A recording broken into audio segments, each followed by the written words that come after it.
Hi, it's Daphne. Welcome back to my channel. If you're new here, I like to talk about books, lifestyle, vlogs, product hauls, and hair. If you enjoy any of those things, feel free to subscribe. And if you enjoy this video, don't forget to give it a thumbs up. In today's video, I'm gonna be going through all the books I read in December. So let's get started. As per usual, we'll go through my stats first. So I completed 9 books this month and I had 1 DNF. Of those 9, 1 was a historical fiction and 8 were romances. Out of the 8 romances, 3 were sci-fi romances, 2 were historical romances, and 3 were contemporary romances. For star ratings this month, I gave 2 5 stars, 3 4 stars, and 4 3 to 3.5 stars. All right, so I'm gonna talk about the sci-fi books first. Again, it's the Ice Planet Barbarians. I'm still going through my binge with that. I read 7, 8, 9 in the series this month. The first book was Barbarian's Mate, and I gave that 5 stars. Like I said before, I'm trying to be more generous. It's not the best work of fiction, but it's a good time, and out of what I'm expecting and out of comparing the other books in the series, this book I enjoyed very much, so I gave it 5 stars. I'm gonna be super quick because I've been talking about the series forever. This one was really good because this couple was kind of hinted at throughout the other books in the series. So this was between Josie and her alien guy. I never remember what their names are. So Josie and her alien guy have had this like enemies relationship going on, like they hate each other or whatever. It's not super clear why they hate each other, they just don't get along. But you come to find out why the alien guy is like so against, you know, possibly being mated with her. He's got this really sad past. He almost died. He had some trauma with like an ex and all this stuff. And it was just really, really sweet. And it's them like trying to fight their attraction to each other because Rosie finally resonated to him, even though she doesn't want to be with him because she thinks he hates her and she thinks she hates him. And the pining is just amazing. And the steam is amazing as well. Also, there was like a lot of like plot expansion in this book. Things were being discovered that were expanding the universe and like extending the series, and it was good. It was good. It was a good time. I would definitely recommend this one in particular, but you'll have to know like how the world works. You can't just like start here. But if you get to 7 is good. Okay, so now I'm on book 8 in the Ice Barbarians series called Barbarian's Touch. Barbarian's Touch, I gave 3 stars. This gets into spoiler territory, so if you don't want to know anything about Ice Planet Barbarian plot lines because you're gonna binge it as well, like skip the next 2 reviews. So in Josie's book, in book 7, she discovers that one of the alien spaceships that like kidnapped them, that had been crashed by one of the humans in a previous book, still had human women on board. They were like in these like sleeper pods. So Josie and her guy like had the tribe like rescue them or whatever. So it's 2 women and they're 2 sisters. So the first sister is in this book and I can't tell you what her name is, but she is deaf. She had the implants, but the evil aliens like took them off her, so she's completely deaf again, and her sister's very protective of her. Oh shoot, okay, I just noticed on Goodreads, if you look at the details of the book, it'll tell you the characters' names. Okay, so in Josie's book, it was Josie and Hayden, or Hayden, and then in book 8, which I'm talking about right now, it's Lila and Roken. So Lila and Maddie are in these sleeper pods and they are realizing they're in this crazy environment. There are all these human women that are like mated with these big blue alien guys, and they're like, what is going on? Like, is this a prank? So the single alien guys are super, super excited that there are these 2 new human females that they could potentially resonate to and be mated to. And one guy in particular, Hassan, really wants a mate. So he kidnaps Lila, but he's not our hero. Our actual hero is the other guy named Roken, and he goes and saves Lila from Hassan, and then they resonate, and it's their love story and how they learn to communicate because she's deaf and she speaks in sign language, and he speaks English because backstory, it doesn't matter, but he wants to learn her like hands language. And it's really, really sweet, but you know, not my favorite. There wasn't like as much angst or anything. It was just like, he was like really sweet and you know, whatever. And then book 9 is Maddie's love story. So Lila's sister, the girl that was also in the sleeper pod, she feels kind of outcasted because she's quite like bossy and pushy, and she was really upset when Lila was missing. So she didn't make a very good impression of the people in the tribe. She was like throwing things at them and stuff, so she feels a little outcasted by them pretty much because of her bad behavior. And then Hassan, the guy that kidnapped Layla, he's been banished, not forever, but like as a punishment for kidnapping the human. So he's clearly outcasted, and she doesn't want to like him, but like has this weird connection with him. She kind of feels like they understand each other, and then she wants to have like a friends with benefits relationship with him. They haven't resonated, but she isn't interested in any of the other guys, and she just feels really lonely. And even though she feels like she shouldn't because this guy kidnapped her sister, she becomes unlikely friends with him. She learns that he's not like evil, he's just like so desperately wants a family and companionship, and he thought his only chance of having that was by force. That sounds really bad, but like you learn more about him and you kind of feel bad for him. Like, yeah, people make mistakes, people do bad things sometimes, but that doesn't necessarily mean they're bad people. So this is their love story, and it was really sweet. I like this one more than book 8, but not as much as book 7. Barbarian's Taming I gave 4 stars. All right, enough of Ice Planet Barbarian. The next book I'm gonna talk about is Devil in Winter by Lisa Kleypas. I ended up giving this book 3 stars. It's a historical romance and the 3rd book in the Wallflowers series.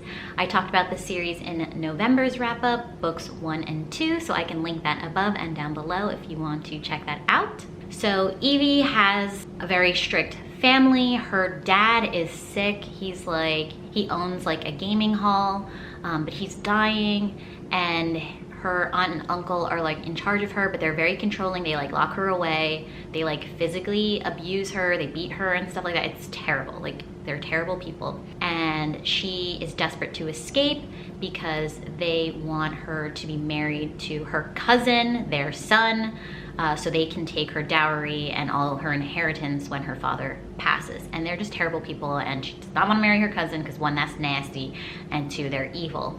So she goes to Sebastian, Lord St. Vincent, who is also desperate to get married. He has a title, but he has no money. His father is like a duke or something. He is just like throwing the money away. He's not managing the estates well.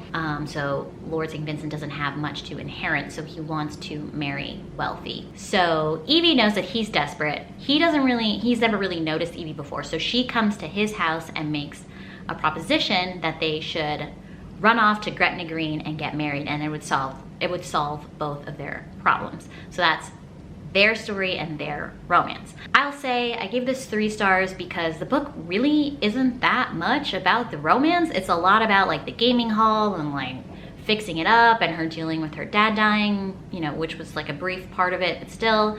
And like this random guy that has a vendetta out for Evie, like he wants to kill her, and I don't know why. It seemed so left field. Their romance honestly was a bit insta-lovey to me. There wasn't a lot of like getting to know each other as much as I would like and feel more like invested in. I just thought the romance was a little on the more boring side, and there was just too much of this extra plot that was boring too. All right, and then I also read the final revival of Opal and Nev by Donnie Walton. This is the historical fiction. I ended up giving this 4 stars. So this book was really, really interesting. I really enjoyed how it was written. It's written in mostly like interview format. So it's like this, like you can see who's talking. There's not a lot of like description or whatever. It's just they're in their own voices, like an interview, which was really, really cool. I think this would have made a very interesting listen as an audiobook. Unfortunately, like the wait on my library was weeks and weeks, so I couldn't get it. So this book is about Opal, who is a Black woman, and Nev, who is a British singer-songwriter, and how they come together and create this duo back in like, when is this? In the 70s, and how they created like a political stir at the time in New York City. There's a lot of political talk about like race and inequality in America in that time, and how people were very like stunned that this Black woman and this white guy were joining forces together to make music. it was an experience. It took me a very, very long time to read this book, I'll admit, not because it's not well written, it's very, very well written. But personally, like, I need to know like what I'm driving towards in the story to keep me trudging along. So if there's nothing that's like pulling me to the end, it's easy for me to put down. So it was a little bit personally hard for me to get to because I didn't feel that like pull to get to the end, but it was still really good. I am not a music person. I really don't care about music that much. So reading about a whole book that like talks in so much detail about music, and it has all these like historical facts and stuff in it. Well, facts, like it's fiction, but in this world they're like, oh, in this year this was when so and so did it. Like, it's like interesting enough, but like I don't care that much. But I really liked the talk on race in it, and discovering like people Opal thought she could trust, she couldn't actually trust, and how she was always true to herself, even when, you know, it's in present time, because the interview is being taken place in like 2016, and it's reflecting on her career with Nev, and how like when she's like a 60-year-old woman or whatever, she's still true to herself. Yeah, I really liked her as a character. Then I read From Lukov with Love by Mariana Zapata. This is a contemporary sports romance. I gave this 5 stars. Originally I gave it 4 stars, but I just kept thinking about it and I was like, you know what? That was really good. I'm gonna give it 5 stars. So this book is about Jasmine and Ivan, who are both figure skaters. Ivan is well renowned. He's won many competitions, has multiple gold medals. Jasmine is very skilled, very dedicated pairs skater, but she got betrayed by her last partner, and through circumstance just never really achieved all the dreams that she wanted.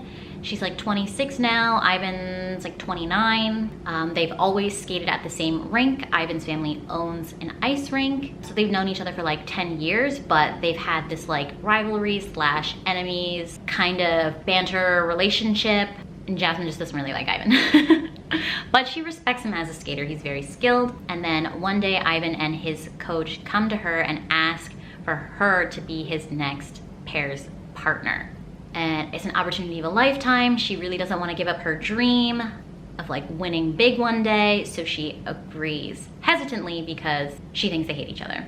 And it's their romance and them falling in love and like becoming best friends and skating together every day. And this one definitely had more sports talk in it. You're on the ice with Jasmine a lot of the time. You see her dedication, you see her family. She comes from a big family. I will say something that I wish was described earlier in the book is that Jasmine is mixed. She's half white, half Filipino, and Ivan is multiple times described as being Russian. He's got like pale skin, dark hair. He's gorgeous. Jasmine is very like athletic, curvy on the bottom or whatever. But I was just surprised that it wasn't more apparent that she was half Asian. That was like mentioned like way at the end. I was like, oh, I would have liked to have been more clear on that in the beginning. Anyway, just know that going in. Fun fact. I really enjoyed this book. I liked learning more about ice skating. I was like Googling terms of like what these spins looked like, and just seeing how they grew to rely on each other and care for each other was very endearing. And Ivan was just the sweetest at times, and the ending was amazing. It was very, very well done. Slow burn, of course, very, very slow burn. It's Mariana Zapata, so like don't go in thinking it's different. It's if you want slow burn, go for Mariana Zapata. Like don't go in thinking it's something else. But for like knowing with my expectations, it was a very, very good read. I would recommend for sure. And just another note on this book is Jasmine curses a lot in it. So if you're turned off from like excessive cursing, like maybe this isn't for you, because she curses like every other sentence. Just a note. Then more recently, like a couple days ago, I read volumes 1 and 2 of Heartstopper. This is a YA graphic novel about 2 boys, Nick and Charlie, falling in love in an all-boys academy. It's super, super sweet. I gave the first volume 4 stars, and I gave the second volume 5 stars. The first volume, I read it, I was cute. I was like, oh my God, Charlie is the sweetest boy ever. He's adorable. He's like so shy. He's like the only out gay kid at this all-boys school. Charlie's super nice. He like befriends him. He like asks him to be on the rugby team and stuff. I don't want to like tell too much of the plot because it's very short. And it was cute. And I was like, oh, that was cute. 4 stars. Then I read volume 2 and their relationships evolved and they were starting to fall in love and become like best friends. And I literally cried at the end.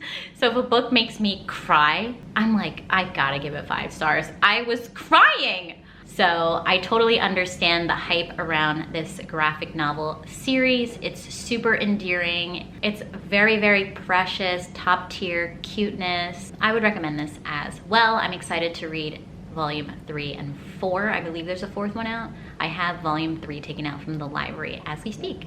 So the last book I read in December was Portrait of a Scotsman by Evie Dunmore. This is the 3rd book in the League of Extraordinary Women's series. It's a historical romance book. I ended up giving this 3 stars, unfortunately. The first book in the series was amazing. I read it like last year or so. The second book was confusingly bad. Like, it was surprisingly bad.